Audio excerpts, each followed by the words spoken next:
Welcome to Signature Required. It is intended for Tennesseans by Tennesseans. The heart of a Tennessean, the volunteer state, is serve, and we do so largely without self-promotion. And these are genuine people that get up every day and want to make art, or want to educate the nations, or want to have a heart of love in a way that makes a difference. Learn from 50 years of experience, take a nugget away, and then go share it with a friend. Chief John Drake, you're the chief of police for Metro Nashville. Welcome to Signature Required. Well, thank you for having me. It's such an honor to be here. I have to make the obligatory joke that when you came to our studio and I have police officers walking through my hall here in uniform, which for those that are not watching here, people look at me and wonder what's going on and what kind of shop that I'm running here. What did you do, Spencer? It would have been great if I pulled out a set of handcuffs, when I walked up to you, but maybe next time. Well, I'm thankful to have you as our guest today. Well, thank you. And we like to start off each of our podcasts with just getting to know people a little bit. Okay. I have so many things that I want to ask you about. You play an incredible role in our community. You have been a police officer since I've been in diapers, wow. and it's amazing. I hope that made you feel old, by the way. Made me feel, very, very... Way to make him feel comfy in the studio. Yeah. So I want to just ask you a couple questions just so we can learn about who Sure. Chief Drake is. So Sure. Let's talk about, I hear you're a foodie. Okay. I want to know, what's your favorite food? When you've had a long day, you want a comfort food, you want something to just take the edge off. What do you go to? So I either do steak or sea bass. Those are my two go-tos. I love to do a surf and turf. Okay. And so I actually wound up buying this cow and the meat from the cow, actually. Let's say, as you do when you live in Metro Nashville, you just buy a cow. That's right. On clearance. I had a friend call me and said, "Hey, I got these 3 cows. Do you want one?" And I bought one cow, 530 pounds. I had 530 pounds of beef in a freezer, which is crazy. It's insane. But so I go in, and I wanted my steaks to all be 2.5 to 3 inches thick, which are huge. And so that's my go-to. I do steak, sea bass, and then either asparagus or spinach. It's kind of my go-tos. We need to up our game. Clearly. I was expecting something entirely different. And that's what's so fun about the question is like you just get the wildest answers that we've had different guests that all of us just have our go-to things, you know? Well, I do a themed dinner as well. And so I do all the cooking in my family. So Thanksgiving, I do a dinner. But at Christmas, I do themed dinners. And so I've done Sweden, I've done Peruvian, Mexican, German, Mexican. So I do all these foods. And I've done New Orleans, which I did a gumbo, which is pretty cool. But it adds. I broke the tradition. Our family would always do the traditional meal, the turkey, ham, all that stuff. Thanksgiving, Christmas, and I thought I'm gonna break this up. And so Christmas, it's a fun thing to do for different countries. And so I'm so with you. Yeah. I'm so sick of turkey, and that's like a hot take, I know, but we never do turkey either. Yeah. It gets old after a while. So I tell you what, when I did the gumbo, I almost messed it up. I mean, because you have to do the roux, and it got hot. I had to take it off the heat for a minute and get it back right, but it turned out perfect, so it was good. For you. Yeah. Another question we like to ask everybody is, what was your favorite childhood toy? Favorite childhood toy was a Slinky. If you remember those, absolutely. The people like, what is that? Right? I'm so old, but it was a great toy the way you could play with it and make it kind of flip and do things. So you don't want to sing the commercial song about the Slinky right here, do you? I don't want to do that. So. The jingle. You keep putting him on the spot. I just want to go make gumbo with him. Leave him alone. There you go. Well, Chief Drake, as I mentioned before, it's a real privilege for us to be able to have you on here. I feel like when people see the header of who we have on today, there's all kinds of assumptions, probably mostly wrong, about what the chief of police does. Yes. So will you just take a second and talk about what your responsibility is? And then we'll kind of roll back the clock and talk about your history. But what is it that you do? So my responsibility is to make sure the 2,000 men and women that work for the police department go in a direction that I want them to go, to ensure the public safety of Nashville, to ensure the constitutional rights of people are upheld, and to make for a safe city. And so we design initiatives and practices to go out and target individuals that are committing harm, go out, engage community to show the friendly side of who we are. So I put 3 core pillars in place: organizational excellence, being good as a police department, being good people, doing things the right way; community engagement, letting people to know that we love, we laugh, we cry, that we're people, but we also love people and we're very much part of the community. And then precision policing, we identify the people that are committing the harm and we do something about that. And so we set the direction based on that, and we've been able to drive crime down various aspects. We look at crime that's occurring in different parts of town, whether it's robberies, burglaries, all are tailored to micro areas. And so it's just we set the tone, set the pace. I'm in meetings all day, looking at crime, looking at community, meeting with people, and ensuring that they're heard and we're heard, and just a lot of engagement. So. I feel like you're in a season where the term police and being a police officer is as complicated and as conflicted as a season as we've ever been in.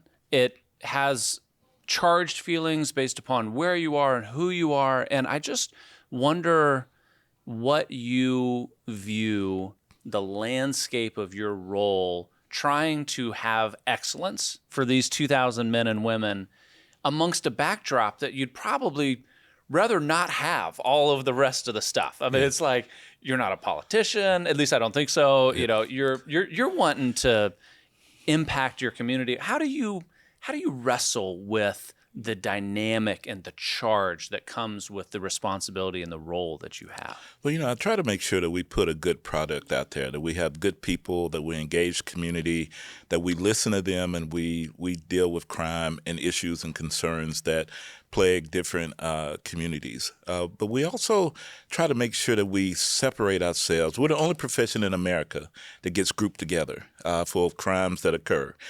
If you have a politician that gets arrested in New York or indicted in D.C. or arrested for smoking crack in Pennsylvania, all these politicians are just unique to this city. But when a police officer does something bad, and it only happens periodically, there's millions of interactions before a police officer does something bad, and then we're all vilified. And so I try to make sure that we're viewed separately, and that we're judged on what we do for the city that we serve. And that's been pretty good for us. I equate that to like going to your favorite fast food restaurant. And you go to your favorite fast food restaurant, you get a hamburger, fries, great food, great service. You love them. And the next week you go across town, you go to the same chain, and you get a burger that's cold, fries is cold, and the service is horrible. You just say, this is a bad restaurant. That other restaurant, I'm just going to keep going to that one. And I want people to realize we're the same way, that some actors in law enforcement may do the wrong thing, but overall, 99% is a great, great profession, and try to make sure people know that. And it works here. So people, all the community engagement that we do, they see me out in dunking booths, letting people dunk me, and I'm smiling all the time, and I'm picking up babies. That's what I thought I was going to do when I first became chief. I was going to be picking up babies, kissing babies, hugging people, and 25 days later we have a Christmas Day bombing, and it's just all kind of things. But it's been a great, great profession to show who we are, to show my heart, to show that I'm a fun person. I'm a caring person. I believe in getting the job done. I'm a country boy at heart, although I'm from Nashville. But I believe in working hard and getting the job done. And we've done what we need to do. So you and Spence have in common that you're both Nashville unicorns. You That's are right. people that are from here, that have stayed here to serve.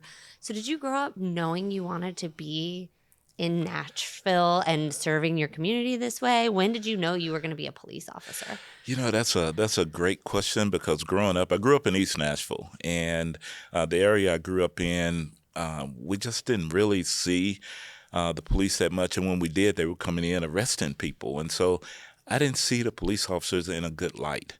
In fact, the two instances I know of from a family perspective, I had a relative that was run over in 1974 by members of the police department. It's a different police department back then.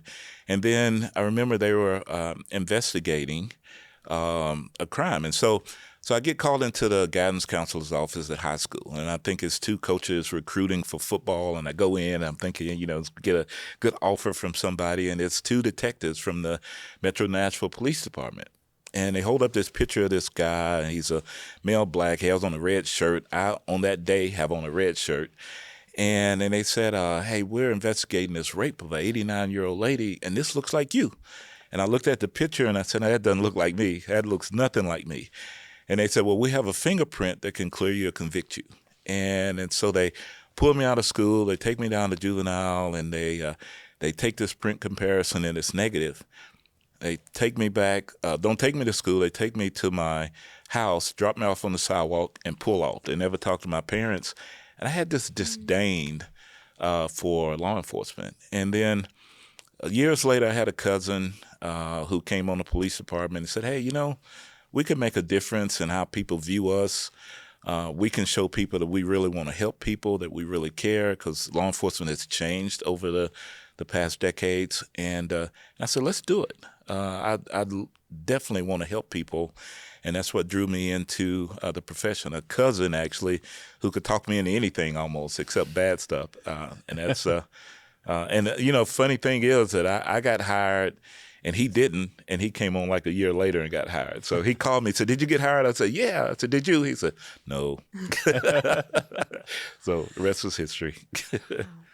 Maybe give us a walkthrough of some of that timeline of your evolution of when you came into the force and some of the milestones along the way, because it's a really incredible trajectory that you've traveled. It really is. And so I started in 1988, just put in for the department, uncertain of what the future held for me. I just wanted to be a police officer, wanted to help people, and came on. I wanted to spend maybe 30 years and get out and go into the private sector. And so I came on patrol, worked West Precinct. I had a really bad area of town, one of the worst areas of town, where we had officers that had been killed in the line of duty and all these things. And so I went there and made a big difference. Crime really dropped. I was really proactive. But I went above and beyond because of my caring heart. I remember taking a burglary call in this housing development. And this lady, it was about 3 days before Christmas, looked in this lady's house. The Christmas tree was knocked over, all the toys was gone, all the food was gone, and she was just literally in tears. And I remember saying, hey, I can just take a report and move on, let detectives work it. But I went and bought toys and bicycles and food, and I remember taking them back and just she was just crying with tears of joy. And that's something I talk about all the time, is going above and beyond the call of duty. We're not just there to take a report, and we're not just there to make an arrest. We're there to actually help people and do good. And so I try to make sure our men and women do that. They actually do that. I've seen cases where they do that now. So my career span from there, I always wanted to work narcotics. Went there, I was investigating some people, did undercover work. And then I befriended this guy who ironically would bring his son around on some of the deals, and I felt horrible because I kind of liked this guy, which it sounds crazy for an undercover cop. And then it came time to arrest him, and we arrested him, and his son was there. And I remember looking at these tears, and I was like, I'm not making a difference. I felt like I hurt more than I helped, although this person was selling drugs and really, dangerous drugs in the community, cocaine and et cetera. And so I decided I wanted to go in the Police Athletic League. I really wanted to help kids, and I wanted to do different based on what I dealt with this person. And so I started a program of about 100 kids that grew to 1,300, became one of the biggest and best in the country. NFL New York came down and said it was one of the best they've seen. They gave us money to put a football field at Lytton Middle School. It's still standing today. A couple of $100,000 for that. And so I felt really good about that. And then I decided that I wanted to go into leadership after having a supervisor. I had a mass taken out of my leg, and they thought it was cancer, and they're talking about all these things. And I had a sergeant call me, and I was hoping he would say, "Hey, how are you? You know, what are you doing? You know, how can we help you?" And he was more, "Hey, you know, your name's on the calendar, and people can't take a vacation, and when are you coming back to work?" And I remember hanging up the phone, I was literally in tears. I was like, man, I'm doing all this good work. I'm up for Officer of the Month and all these things, commendations, and they didn't care. And I said, I want to go into supervision where I could actually lead people, I could actually help people, I could have compassion, but also lead to where we could effectively deal with crime. So I got promoted to sergeant. And from 2007 to 2020, I went from sergeant to chief of police. And it was pretty incredible. So, when you go back to the beginning passion for narcotics, it sounds like that experience really did move your career into an entirely different trajectory. What was the root of why that was the area that you wanted to focus on? Because one, I grew up in a quite different part of town where all of that stuff was prevalent. I remember going trick-or-treating as a little boy, going to a house, knocking on a door, saying trick or treat, and there was 4 guys playing cards, and there was a revolver sitting on the table, and that's the area I grew up in, and people selling drugs and doing things, and I wanted to rid the community of that, because I thought it was very harmful, especially growing up the way I did, and so I wanted to do that. But when I have this thing that no matter what some people do, I like them and I love them. My heart is with people, and I liked this guy I was dealing with, and I knew I was really conflicted because I knew we were going to have to arrest this guy one day. And then I met his son, and I was like, I like his son. I'm high-fiving him and doing stuff, and I'm like, God, this is not going to be good one day. Mm-hmm. And so it came time to arrest his dad, and we seized a bunch of things from the house and all these things, and I just felt like I was better suited at that time to help the community through helping kids changing their trajectory. The reason why that was so important to me is because I went to school with 3 other kids. They wound up going to prison, bank robbery, drugs. Drugs was prevalent in the neighborhood. And the only thing that saved me was coaches. I was an athlete. Coaches that took me under their wing. They saw something in me I didn't see in myself. A coach even paid for my tuxedo to go to the prom because I couldn't afford it. And they still coach me today. If I have a bad day, something doesn't turn out so right in the police department, one of the coaches will text, say, "Hey, take it on the chin today, but keep moving forward. Keep your head up. Keep doing it." Or they'll say, "Hey, great job, and we're proud of you." As a I'm not an old man, but as an older guy, it still feels good to see the evolution of people that cared about me and changed my trajectory. And so that's why I wanted to change other people. Can you tell me a little bit more about the community program you started? Because we hear about a lot of nonprofits and community programs. I had no idea that the police department was so active, and certain individuals such as yourself would be so active in that type of work. So can you talk about how those go together a little bit more? Oh, absolutely. And so, when we do programs like the Police Activities League, and I changed that from the Police Athletic League when I did it, is because we want to meet kids where they are. And every kid is not an athlete. And so we have cops and chorus, kids that can sing. We bring them in and sing. We're doing a program with New York. New York City is going to be here in a couple of weeks to talk about a program we're going to do together. Tony Danza helped the program in New York City. And so we do golf, exposing kids to golf, exposing kids to hockey. We built a soccer pitch at Midtown Hills. All I knew growing up was football because they were easy to get to, basketball, and baseball. But exposing kids to other things and just connecting to that. Through these programs, we've been able to find kids that didn't have beds. We've been able to go through the Fraternal Order of Police and get beds, find people, kids that, or families didn't have food. We've been able to work with Second Harvest Food Bank and other places to help kids that are struggling. We tutor. We have programs where we help kids. So struggling, the precursor to a lot of problems we have in the community is when kids are struggling, they don't have food, they don't have a stable background, and all these things are going wrong, they kind of start lashing out. Mm-hmm. And the only mechanism that they had was juvenile or punishment or whatever. And so meet them before they get there and do these programs, and it's been really good. And we partner with the community a lot. We do over 2,000 community events every year. I've done anything you can do, from going in Dunkin' booths to going up on one of these. Have you ever seen the lift trucks with NES where they lift you up way? Mm-hmm. And so I had some people talk me into doing that, so I let them strap me in, and I went up there, and I got up there, and the guy from NES, he looked at me and said, "You okay?" I said, "Yeah, I'm okay, but let's go back down." I had enough of it. But anything I can do to engage the community to show who we are as people.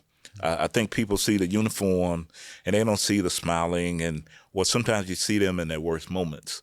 But to actually let people see us, the smiles, the giving, the caring, building trust is important to me. And it's important to the mission. The overall mission is making our community safer and better, but also showing people that we're good people too. So. Well, you've seen a lot in your tenure, some big events that I'm sure we're going to hit, but the one that hits heaviest on my heart is obviously the day of the Covenant shooting. Our kids go to school across the street from the Covenant school, and it was originally tweeted that it was our school that this tragedy was happening to, and so it was very personal. But I remember my son was actually going to preschool at the reunification site where all the kids were meeting up with their parents. That church is where my son went to preschool. And I went and picked him up that day, and he was so excited to see your officers. His memory of that day coming out was, "Mommy, look at how cool, look at all the police officers." And I tell you, he wore his little police vest every day. I think it was at least 6 months. I have a 6-month stretch where Solomon only wore a police vest over his clothes every day. And so I want to commend you guys on your response and talk about that a little bit, but also say, being in the community, my son left a tragic day feeling so positive by your presence. Well, and thank that's you. one of the things we take. That was a day that I'll never, ever forget. It's a day that, we had trained for years. I trained for active shooters. We all have. And we knew that during training that there was a possibility that, we may not make it out. We all say that as we go through training. You train that you go in and you go after the stimulus, which is the shooter, and you step over whoever is harmed. And on this particular day, that morning, I met with a group at morning. It was a beautiful day, a little crisp, kind of cool, but beautiful blue skies, a little bit of clouds. And I left my first meeting, and I was on cloud 9 because it was one of the best meetings I had. We were getting ready to promote some people, and we had assessors from all over the country in, and just left really feeling good. And I got back to headquarters, and we got notifications as an active shooter, and Don Aaron and one of the assistant chiefs said, "Hey, it's active." And so we flew out, ran emergency, got there, and it was chaos. We have officers coming out that had bloodied hands and glass broken and police cars that are shot up, and we found out that day that there was 6 people tragically killed. 3 of those were kids, 9 years old. 3 were adults that worked at the school, and I went in to see the aftermath. And it took me a minute to be able to talk about that. I couldn't talk about it without like literally tearing up in front of people.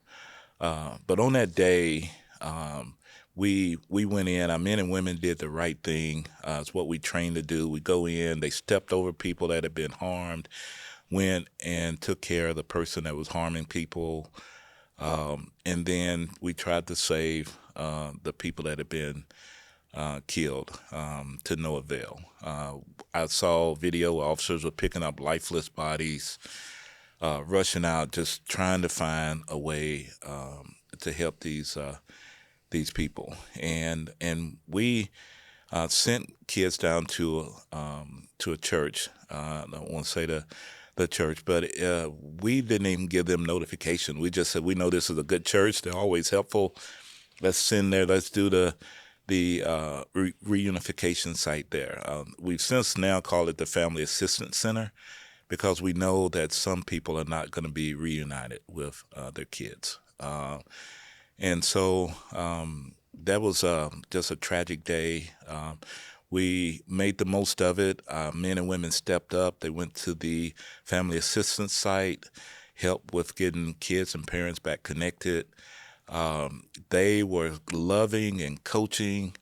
Our counselors came out and tried to make the best of every kid that was there, and that's why some didn't know really what happened. They knew kind of what happened, but they didn't know. The third graders, they took on the brunt of the gunfire through the door. And every time I see one of the kids, I can be in Publix or somewhere, and a parent will come up and they'll say, "This is my daughter," and she was in the third grade. And when they say third grade, I automatically know that they were in that classroom taking on gunfire. I listened to the videos of people asking for help, telling the kids to be quiet. It hurt me beyond hurt because I love people and I love kids. I went to every funeral. I remember going to one of the funerals. Is at Covenant actually, and they took flowers down to the little girl that was killed, and the kids were in kind of a decent mood for what they were doing. And they all walked by and they looked at us and they said, "Thank you for your service."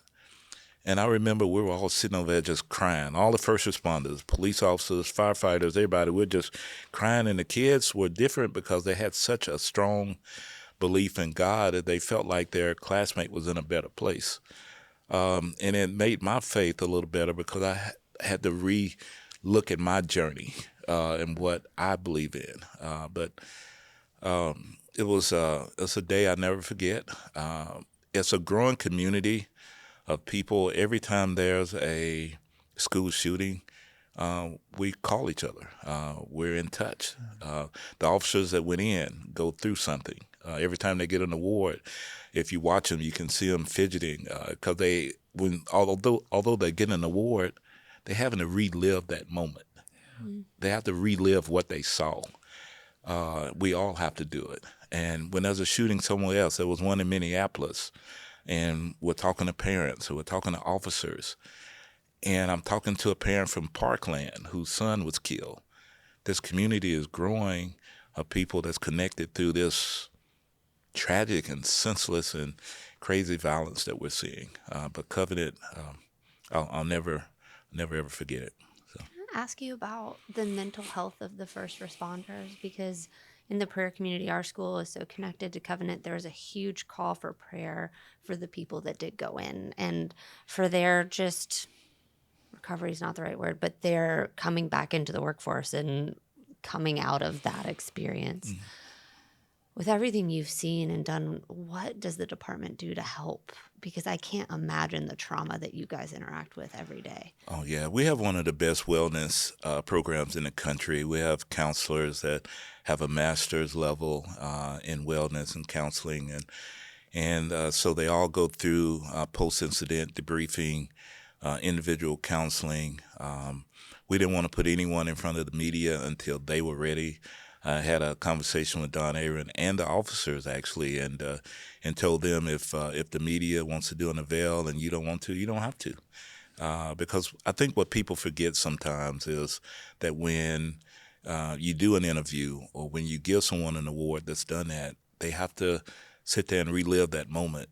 And so even from every level, from mine not letting them make the decision if they wanted to be available for media briefings. If you recall, in some of the briefings, all 5 weren't there. It may have been 2, it may have been 3, because the others just weren't ready for that. And then so they went through extensive counseling to when they felt they were ready.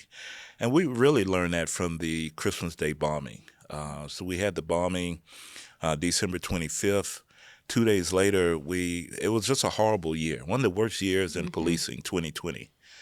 And we put the officers out there. It did the world a lot of good. I was getting emails from all over the world.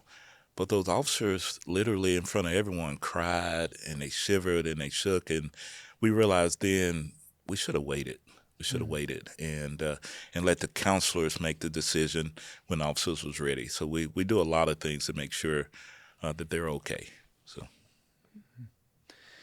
something so unique and valuable about your experience is being from here. You have seen this community change tremendously. And I think policing as a whole looks really, really different now than it did 10 years ago, than it did 20 years ago. The types of things that you have to be prepared for are different. And I think that's also true with the growth of Nashville. You have a lot of communities in Nashville that have lived in one place that now they can't live there anymore. The dynamics are different. Can you talk about some of the evolution of policing? Because I think just the 2 examples that you've talked about, school shootings and bombings downtown, like those were not things that 1990s Nashville was contemplating or thinking about. It wasn't. Policing was a lot different when I came on back in 1988. When I first got in a police car, you had a police radio in there. That was it. You had a police radio on your side and you had a nightstick. And it was take the call, get to the call, get done as quickly as possible. If you have to make an arrest, make an arrest. You have to use force, but get done and stay in service. It wasn't about building trust. It wasn't about having compassion in the community. It was almost like the dragnet. Hey, nothing but the facts. Nothing but the facts. I don't care about you. I don't need you to care about me. I just want to do a job. And so the evolution has been community policing, building trust in the community. And I think a lot of things we deal with in law enforcement today are from the ills of law enforcement 30, 40, 50 years ago. The way policing was done. It was done in a manner. It wasn't as caring as now. It was, when I first came on, you could have a use of force incident, and there wasn't even a form for use of force. Now, every time there's a use of force, there's a form that has to be completed on everyone, and it has to be critiqued to make sure that the officer did the right thing and didn't overstep. There weren't body-worn cameras, so you didn't know really what happened at the scene of an incident. If someone called in to complain, you had to take really the officer's word because it was, 2 words against each other, which weighs more. Now we can look at body-worn camera. Now we can investigate better. We teach compassion. We teach understanding. We teach de-escalation.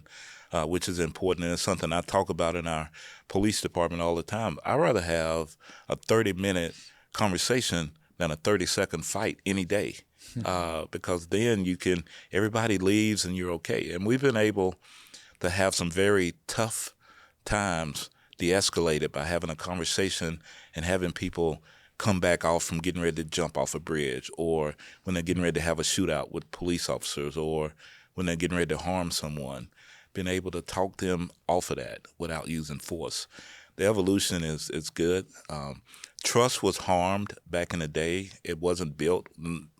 It wasn't a part of what we did. It wasn't trained in the academy. It was take a report, do your job, get back in service. Now it's about building trust, learning your community, knowing the people you're dealing with, helping the people you're dealing with, and then going above and beyond for things that they may need. And I talk about the burglary that I went on. I want people to have that kind of compassion and not just take a report and leave, but actually, how can I help this family beyond what my job calls for at this moment?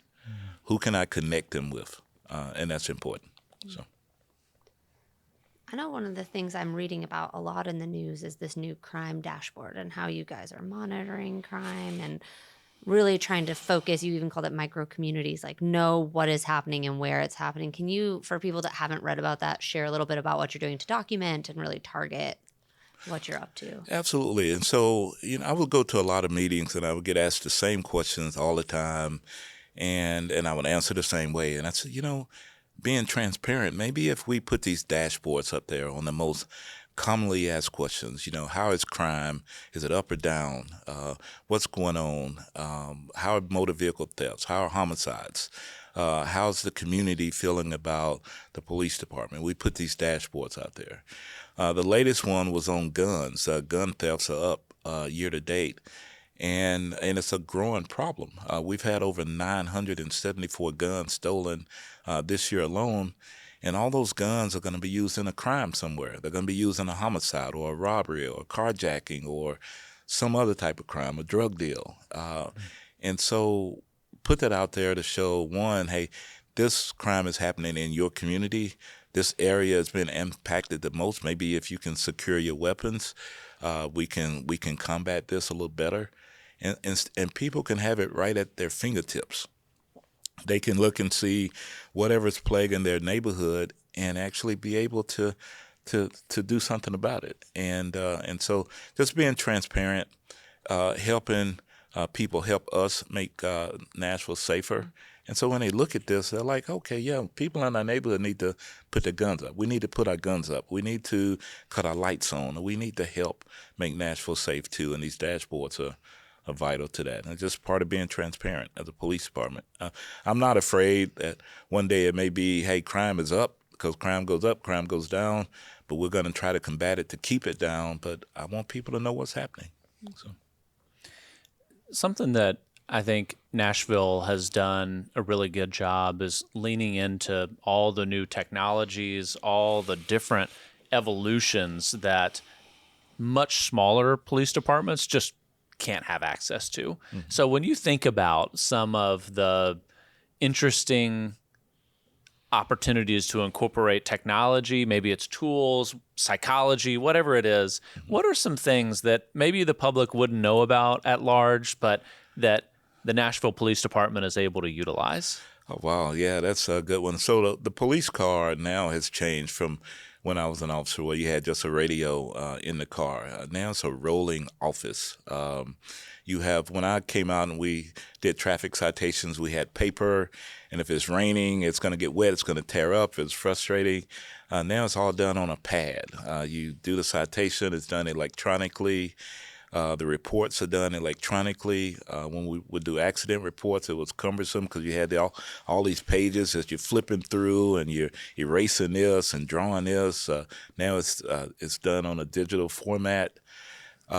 We had the maps. When I would respond to calls, we had a handy map, and so you're flipping it around while you're driving emergency. You got your lights and siren going, and you're trying to get your map right. And I remember running emergency once, and I went down this street, and it was a dead end, and I had my lights going and siren, and everybody's looking, and I was like, oops, wrong place. With technology today, they have GPS on the computers in the car. They have them on their cell phones. Every officer has a cell phone issued by the police department. That wasn't the case when I came on. So if they need to call someone or someone needs to call them, they have direct access to the officer. So technology is better. We have a community safety center now. It's a real-time crime center. I get away from these old terminology type concepts, and so we call it the community safety center, and we're able to pull up real-time the video cameras we have, different areas. If we have a special event, we can look at Nissan Stadium, or we can look at Broadway or wherever. So technology is playing a big part. Of course, there's technology I would like to have. And we just haven't been able to get it yet, but we're working on it. So. Okay. I have a couple of questions that this is the only time, Lord willing, that I'm going to be this close to the chief of police and get to ask whatever I want. And hopefully I will not be interrogated someday and you're asking me questions. So while we got you in the hot seat, I have to ask the stupid questions that I've always wondered about all things. So when you're driving down the highway, your lights aren't on, but you're clearly in a cop car. Does it annoy the tar out of you that everyone goes like 5 below the speed limit and pauses and you can't get where you're going? It does sometimes. It would frustrate you. Or on the flip side of that, when someone would like blow by you and you're like, oh, I got to pull this person over because if I don't, I'm going to get in trouble because I let this person speed by me. So you're dealing with both dynamics. But people would slow down and you're in a 60 or 65 and they're doing 50. And I don't have hair, but you like pulling, you know. You're like, come on, yeah, it does. Because you got places to go too. You do, and you want to drive the speed limit, but people are, considerate. Most of them, but now, post 2020, people are different. People are blown by a police car now, and and then they're surprised when they get pulled over. So, okay, number 2, where I come from. You were always really careful at the end of the month to go the speed limit because you got pulled over so many more times. All my buddies would get pulled over the last 5 days. It maybe not your police department, but is that myth true that there's a quota and we should be perhaps more careful certain times than others? That's not a part of our police department. I've heard that rumor before. It's not something that I can remember us ever practicing. I remember we had a chief come from New Orleans, and he was big on stats and pulling people over. But at the end of the month, we never had that. It was just make sure that you did daily performance. But having quotas, no, I can't remember ever having that. So, and this is my last one, I promise. Yeah. We drive to church down a really sneaky road. Okay. And we at least see 3 police cars along the way. They just are always so sneaky. They're moving around in like the best hidden spots. And it's one of those horrible roads where you have to go so slow. And then the minute you ease up, inevitably someone's in a really sneaky spot. Do you guys like share your sneaky spots? Are you always looking for the place to hide? Or are they just clever? I would imagine going to the Christmas party and be like, dude, I found the best spot. I got like 10 of them, It's a little bit of both. They share spots on what's effective, and then they're clever too. As you're driving, sometimes you can see you crest a hill and you come down and you hit this wind and you got this little open spot. You say, oh, that's a good spot to sit because someone's going to come blowing through here. They're going to not expect a police officer to be here. And sure enough, you're sitting in a 45-mile-an-hour zone, and here comes someone at 70. And the funny thing is, you pull them over, and you tell them they were doing 70. No, I was doing 45. I wasn't speeding. You're like, no way did you think you were, Yeah. Okay, and my stereotypical question, I'm sorry. Go ahead. I love them. Do cops really like donuts? Is that like the thing? Do you always have a box of Krispy Kremes rocking in your office? A lot of police officers don't go to donut shops for that very reason, but we do like donuts. So this funny thing, I was working out the other day, and I was finished my workout on the treadmill, and on this big screen was this thing for Shipley's Donuts, and they had this picture that would draw anybody into buying donuts. So it was a stack of 4 donuts with this drizzly glaze going down, and I was like, so I'm on the treadmill, and this guy, this guy beside me goes, "Oh God, I can't believe they're doing this." And I look, and I'm like, "What?" And it's the picture of the donuts, and I was like, "Oh man, that looks good." So I get through working out, and I'm sweating, and I'm doing all this, and I drive by Shipley's, and I say, "Why not?" That's awesome. I stopped and took him into the office. I let everybody else share in the punishment, shame. But I ate like a donut, and they, killed them. So we do like them. Okay, just checking. Chief Drake, I'm not going to let Carly get away with the only kind of indulgent opportunity to ask questions. So now I got a story that I want to tell you. You probably know it, but for the benefit of our audience, I want to know whether you ever have the opportunity to hatch plans like the one that I'm about to describe. Okay. So you may recognize it, but a couple decades ago, I think this was in Chicago. There was a police department that coordinated with the Chicago Bears. And the police hatched this plan to send out notices of free tickets, like a free family day experience at the stadium. But the key is that the notices were sent to every last known address of people that were on the run in one way or another, right? They had skipped bail, persons of interest, whatever it was. They're all out there. And the Chicago Bears stadium was occupied by a couple hundred undercover officers that were dressed as if it was a family day carnival.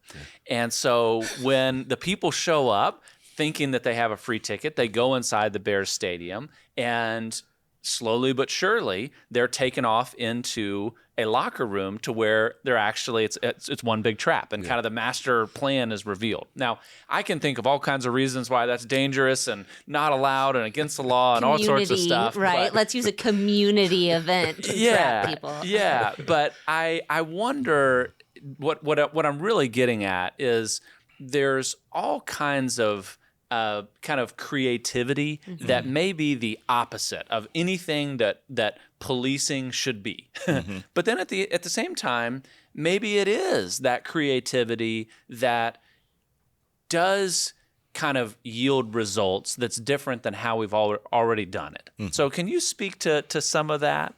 Yeah, I can speak to some. I mean, that's very clever of Chicago to do that. I don't know if that would work here with the Titans or not. I think people will look on the schedule and see, hey, maybe I don't like that particular team, or see maybe it's not a game going on, et cetera, and then they wouldn't show up. But we've had some things where we've tried to draw people in and have drawn people in for various things, come in to have a conversation and to take care of business that way. But we haven't, as being that creative, we try not to trick a lot of people. Yeah. I can appreciate it. It won't help the reputation, right? It was not. You may have a good day, but the trust in the community is probably demolished from there forward. It would be gone, Yeah. and so no, that would not be a good thing. But it's sometimes the way to find people is to say, we just want to talk to you when you know that you need to do a lot more. That's about as creative as we get as far as criminals. We do police in the old-fashioned way. I believe in doing surveillance, looking up, being an investigator, finding addresses, finding last known addresses, finding associates, finding family members, and then you can narrow down to where that person might be, and then using technology to find them. The cell phone, people worry about a lot of things, but the cell phone tells everything. And you can find people. We've had wanted criminals that's in another state somewhere, and be able to find them based on their cell phone. So, yeah. What's it like for you when you have the opportunity to go into communities and talk to young men that maybe weren't dissimilar from the boy in the red shirt? And that was a really moving story. I mean, you have a level of authenticity to be able to speak into situations that is very special. You are holding a chief of police role that I think you're the second African-American to hold that role. That's an incredible opportunity. And so can you just talk for a moment that the chances that you've had to impact from your unique seat?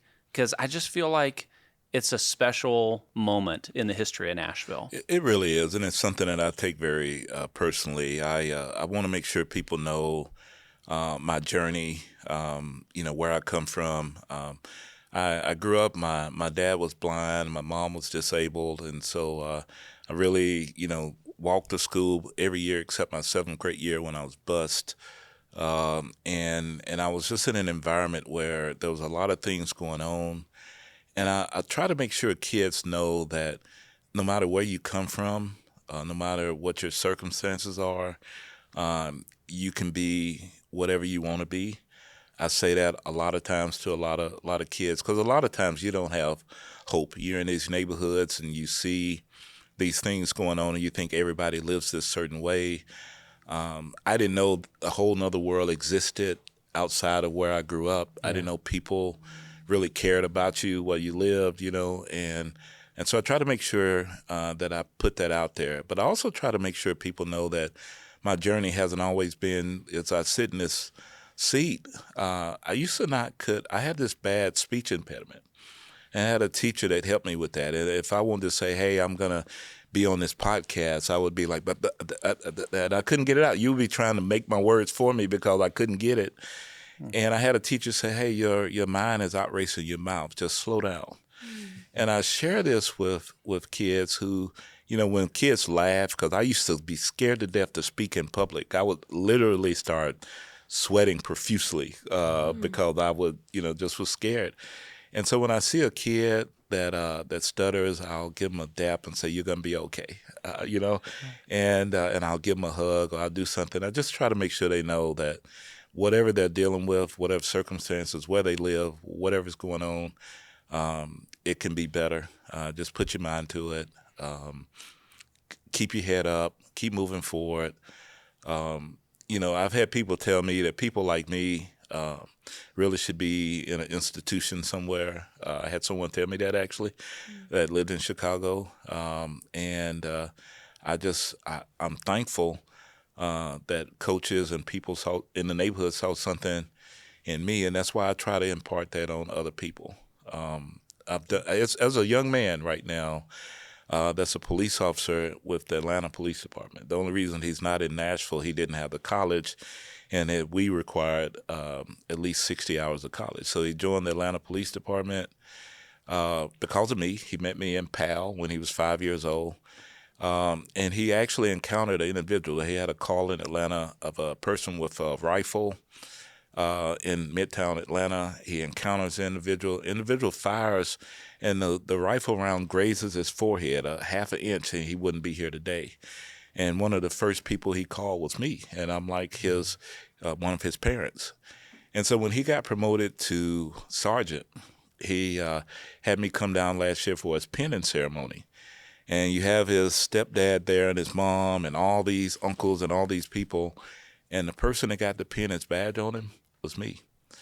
And that was important because I know that the role I played in his life and thousands of others, just to have that opportunity to give them hope. Because when you live in certain neighborhoods, you feel like people don't care about you. You feel like when you don't have, I was buying food when I was cutting grass as a 10-year-old. I would cut grass and buy food for the family. I would ride my bike to go get it. And you feel like people don't care. And so when you get a chance to actually go back, that's important to share that story with a lot of people. And it makes a difference. It really does. So, sorry, it makes me Yeah. Wow. Chief Drake, being from Nashville, downtown Nashville and Broadway has changed a ton since the early 90s when you got started and I started to get familiar with what Nashville was all about. And those dynamics, while fun, can also introduce all kinds of complexity to policing. Mm-hmm. And you know it 50 times better than I do.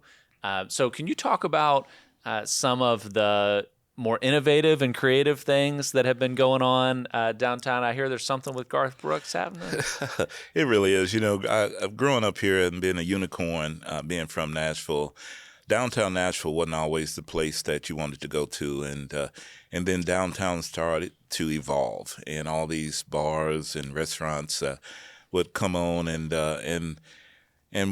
Garth Brooks was building a bar, Friends in Low Places. He had just acquired a building, and there was a problem area that was next door. And he was trying to figure out, how do I fix this problem area? At the same time, I don't want this problem to be next door to my bar.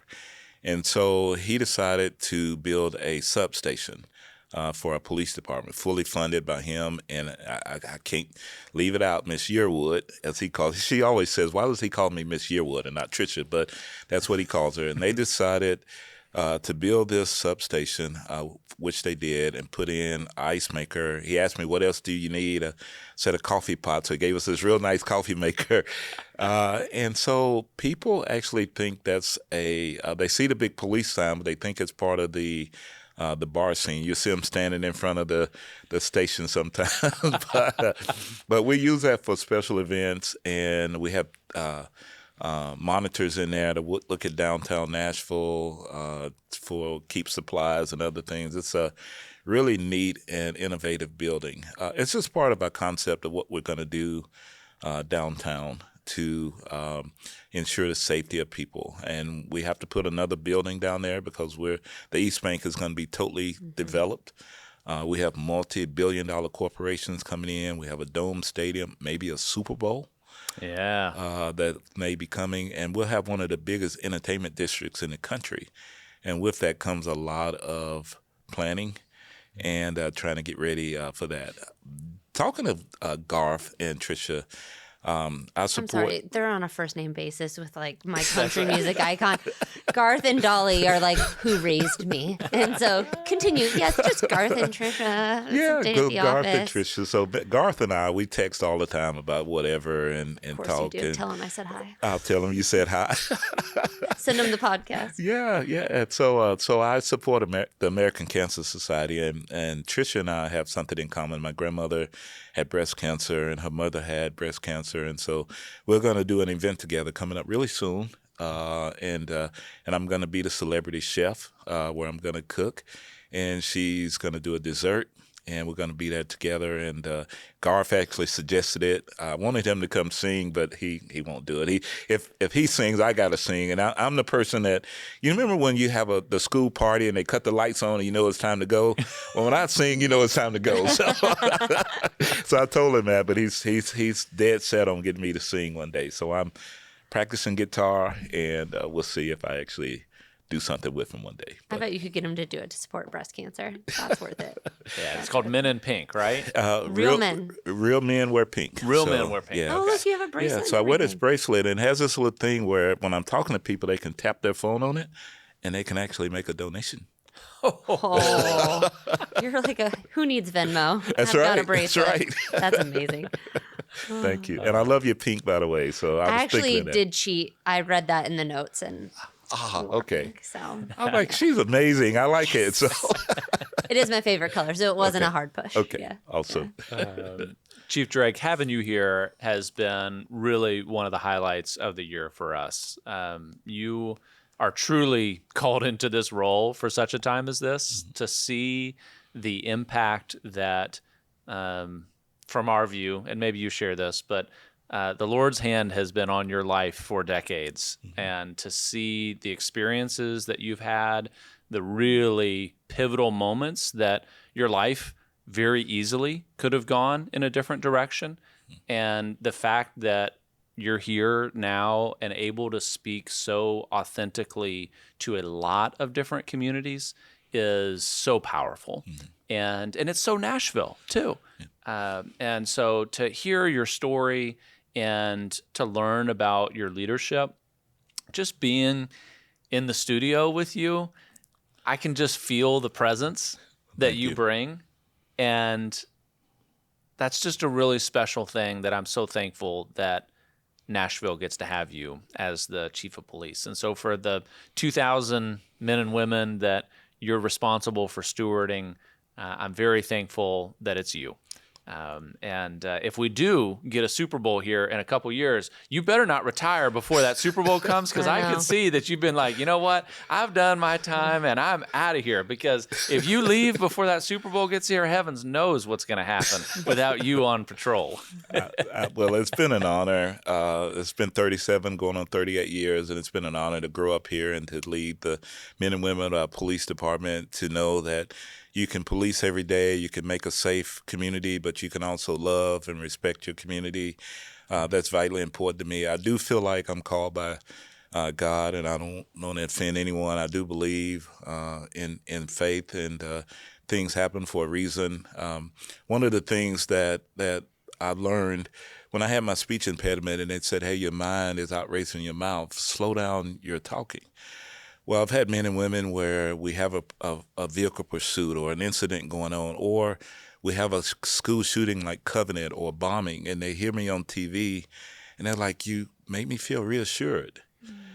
And that role that teacher played in slowing me down, and that's the only way I can speak without blah, blah, blah, is vitally important. And I feel all of that is everything happens for a reason. And faith and God is leading me to do this, and I'm totally honored to do it. So. Well, I want to end it with asking you 3 quick questions. It's how we end every podcast. Okay.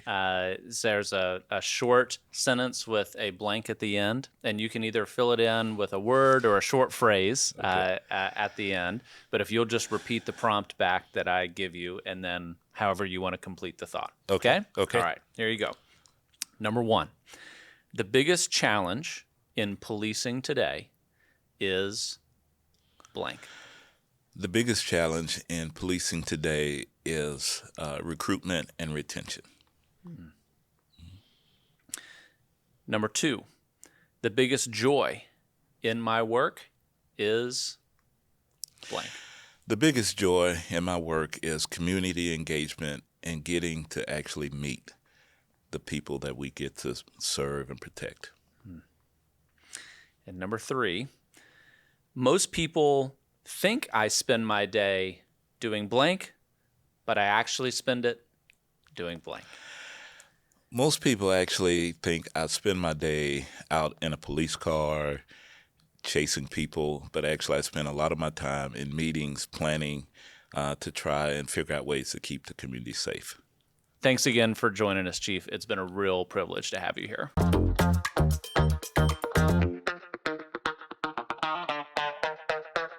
Chief John Drake, the Chief of Police for the Metro Nashville Police Department. What an absolute blast it was to get to hear from him, a super unique individual with a background that is kind of equal parts perfectly Nashville and perfectly suited for his role. Mm-hmm. He brings a perspective from all the different angles of Nashville. And that is a tough role. Like, it's one thing if you can speak to one community, but for him to be able to speak to a community that he grew up in, seeing the police largely as the enemy, certainly not as the friend, but then able to come full circle and come into that same community and say, hey, there's more here than what you might think. It was just a really powerful movement to see his life and how the Lord's using him. I agree. I loved him saying, my cousin talked me into it, and I came because I wanted to make it better than what I remembered. Mm-hmm. And the Bible nerd in me thinks through, like, when Jesus called all his disciples, Andrew called Peter. And then you don't see Andrew as much, but his claim to fame is that he called Peter. And so this cousin called Chief Drake. And I don't know where cousin is right now. I'm sure he's been off to do great things. But sometimes our role is to become a chief, but sometimes our role is just to lead people to their calling. And it seems like he had a lot of people that the Lord put in his life, whether they be coaches, his cousin, you name it, that led him to this time and place. And I'm so glad they did. It's not too often that you get to play a game of like 20 questions of all the things you've wanted to ask. Oh my gosh, the it was police. so fun. I had so many more, and I just had to like pull it together. Yeah. It's really a blast because it also shows that there's a human there. Mm-hmm. And it's easy to see the police and immediately you are uptight, you get tense, and you want out of the situation. But for him to make such a priority around the humanity, the care, the intentionality that goes into it, you can see it in his own personality, that he's playful, he's willing to answer those questions, and ever the professional, right? Like, we never saw him deviate from still honoring the uniform, honoring the badge, but you could tell in his smile that he didn't hate the questions. I agree. And we need more of Chief Drake in our lives, and the world needs more Chief Drakes, because what he has been through and seen, he is able to articulate.